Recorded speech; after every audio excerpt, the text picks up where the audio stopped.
All right, so today we're diving into something pretty heavy-hitting. Yeah. We're looking at this 4-day crime spree that happened back in June of 1995 by a guy named Darnell Collins. Yep. Span New Jersey and New York. Success span New Jersey and New York.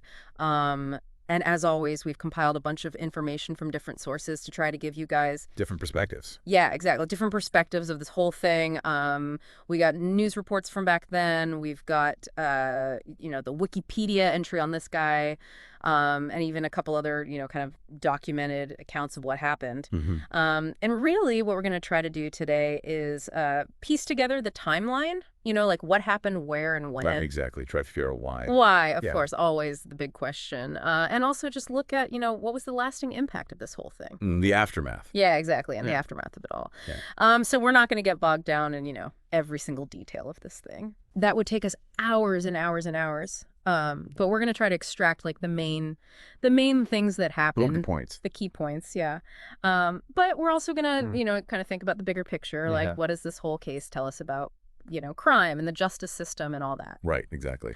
So just to set the stage a little bit, Okay.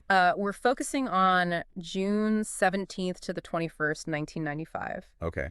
And this Darnell Collins guy was born as Mwanza Atiba Kamau Okay. on April 5th, 1962. Got it. And over those 4 days in June, he ended up killing 7 people Wow. and injuring 3 others. Okay. And he used a .22 caliber revolver for all of this. Okay. I don't know if you remember this, but back then he was being called the Mad Dog Killer. Oh, yeah. I've heard that one before. Yeah, and like they were calling his actions the Killing Odyssey. So it gives you a sense of like How brutal it was. yeah, exactly how brutal it was and how like, Mm. just crazy and out of control it seemed. Senseless. Yeah. Senseless. Exactly. And it all ended on June 21st in Nutley, New Jersey, Okay, when he was killed by law enforcement. got it. So, yeah, I mean, like from start to finish, this was like less than a week. Wow.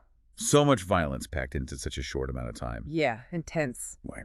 Very intense. So, okay, let's try to unpack this whole thing a little bit. Let's start with, who is Darnell Collins? Where did he come from? Okay. What was his life like before all of this went down? Right, so he was actually born in New York City, Okay. but he ended up spending most of his childhood in Atlantic City, New Jersey after his father died in the Vietnam War. Oh, wow. Yeah, so pretty young. Yeah, so pretty young and already dealing with, that kind of loss. Exactly. And then it looks like things really started going downhill for him when he was just a kid. Yeah, so when he was 9, he was already in juvenile detention. 9 years old. Wow. Yeah, no, it's pretty young. And it was for like a bunch of different things: assault, shoplifting, larceny, and even attempted arson. Attempted arson at 9 years old? Yeah. It's a lot for someone that young. Yeah, it's not exactly, typical kid stuff. No, definitely not. Yeah. So I'm guessing this wasn't like, a one-time thing. Sadly, no. By the time he was 13, he was back in detention again Okay. after being convicted for assault. Wow. So, clearly there was some trouble there early on. Yeah, this is like a pattern, Exactly. So what happened when he, became an adult? I mean, did things change or was this a preview of what was to come? Unfortunately, it was a preview. Okay. So in 1984, he was arrested for 6 different crimes in New Jersey. 6 different crimes. Wow. Yeah. And he was convicted for armed robbery and burglary and ended up getting a 20-year prison sentence. 20 years. That's a huge sentence. It is, but he was actually granted parole after just 10 years and got out on January 11, 1994. So like half his sentence. Yeah. And, obviously you want to believe in like rehabilitation and second chances and all that, but Yeah. it makes you wonder, Like if this is the right call. Yeah, exactly. If it was the right call. I mean, what do you think? Well, it's tough to say, right? Hindsight is 20/20, but Yeah. it seems like maybe there were some signs that things weren't going well even after he got out. What do you mean? Well, just a few months after his release in August of 1994, he was actually picked up again for testing positive for drugs, Oh, wow. which, that's a parole violation. Right. Could have sent him back to prison, Yeah. but for some reason they didn't prosecute him for it. Really? Yeah, That's so strange. Like, why wouldn't they? I know, right? It's not really clear from the sources we have, but Yeah. it definitely seems like a missed opportunity. Yeah. Like maybe if they had intervened, then maybe things would have gone differently. It's possible. Yeah. Okay, so then we get to this April Gates woman who seems to have been like a really key figure in all of this. Yeah, she was actually a blackjack dealer at the Golden Nugget Casino in Atlantic City. Okay. And they started dating sometime after he got out of prison in All 94. right. But they broke up in January of 95. Right before all this went down. Yeah, and this breakup seems to be like a major turning point that led to all the violence. Yeah, it sounds like she was the one who reported him for violating his parole. In June of 95. Okay. Yeah, she saw him doing something that violated the terms of his parole, and she reported it to the authorities. So she's the one who basically set this whole thing in motion. Yeah, it seems that way. Wow. And that led to this huge domestic dispute between them. And then on June 15th, Okay, just 2 days before everything started. exactly, a judge issued a restraining order against him. Oh, wow.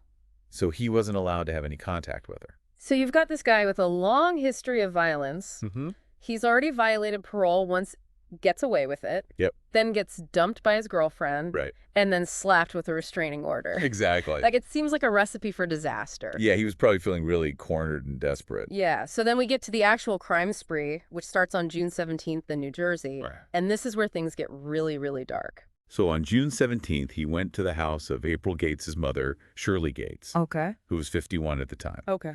He went to her house in Atlantic City, and when he got there, April wasn't there, but her mom was. Okay.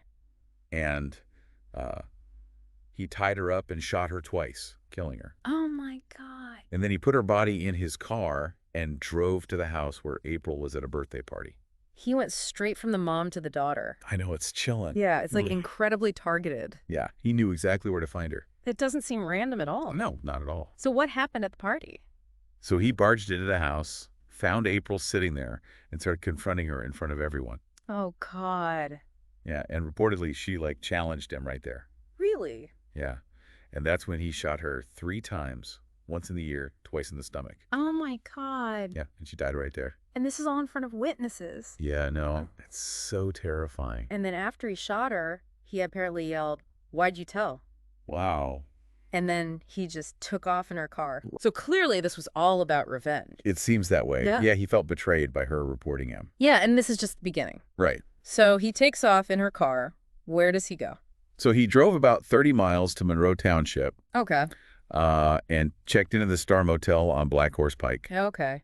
And then the next day, on June 18th, he broke into a motel room. Another motel room. Yeah, where there was a 41-year-old guy named William Dawson Okay. and a 27-year-old woman named Stacy Smith and her 4-year-old son. The 4-year-old kid was there. Yeah. Oh, my God. Yeah, so he shot Dawson in the chest, killing him, and then shot Smith in the neck. In front of her kid. I know, it's awful. Did she survive? She survived the gunshot, but her son, witnessed the whole thing. That poor kid. I know, it's just unimaginable. Yeah. Okay, so 2 days, 2 murders, and then what happens? So the next day on June 19th, he pistol-whipped a gas station attendant in Haddon Township and robbed the station of $854. So it seems like he's just getting more and more desperate. Yeah, maybe running out of money. Yeah, could be. So at this point, the cops in New Jersey are obviously on high alert, Oh, yeah, definitely. right? They're looking for this guy everywhere. They actually contacted the NYPD. Oh, really? Yeah, thinking that maybe he was trying to hide out with his aunt in Harlem. And it makes sense. He was born in New York. Right. Oh. But when the NYPD went to check on her, they found out that he wasn't there. Oh, wow. So he was already on the move again. Yeah, and they had no idea where he was. And tragically, it turns out he was already in New York City and continuing his spree. Yeah, it's really unfortunate. Okay, so let's talk about what happened in New York on June 19th. Okay, so that same day, he approached a gas station attendant named Jose Gabriel Escarpeta, Okay. who was 38 years old. Mm-hmm. This was near the Avenue of the Americas in Manhattan. Okay. And he demanded money from him. And when Escarpeta refused, he just shot him multiple times. Oh, my God. Yeah, and Escarpeta died right there. It's so senseless. Like over, what, a few bucks? I know, right? And it's so crazy because it turns out that Escarpeta was actually under investigation himself at the time. What, really? Yeah, for his brother's murder. Wow, what a coincidence. Yeah, but he was later cleared of any involvement. That's wild. Yeah, it's just a bizarre twist. It is. So after he kills this guy at the gas station, where does he go? Well, he ran into a nearby office building, Well, took the elevator to the 9th floor, okay. and while he was in the elevator, he ran into 2 more guys. Oh, no. Yeah, a 26-year-old named Jeffrey Rourke and a 54-year-old named David Roth who worked in the building. Oh my God. And he shot both of them in the head, killing them right there in the elevator. Just like that. Yeah, it's horrific. Totally random. It seems that way, yeah. Just wrong place, wrong time. Totally. And from there, he heads to Harlem, right? Yeah, so on East 126th Street in Harlem, he shot a woman named Norma Acosta in the head. Did she survive?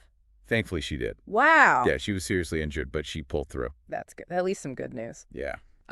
So what happened next? Well, less than an hour later, he approached Reverend Robert Gethers, Okay. who was 46 at the time, and a deacon named Joseph Johnson. Okay. And this was outside their church. Outside their church. Yeah, he demanded money from Johnson, but he didn't have any.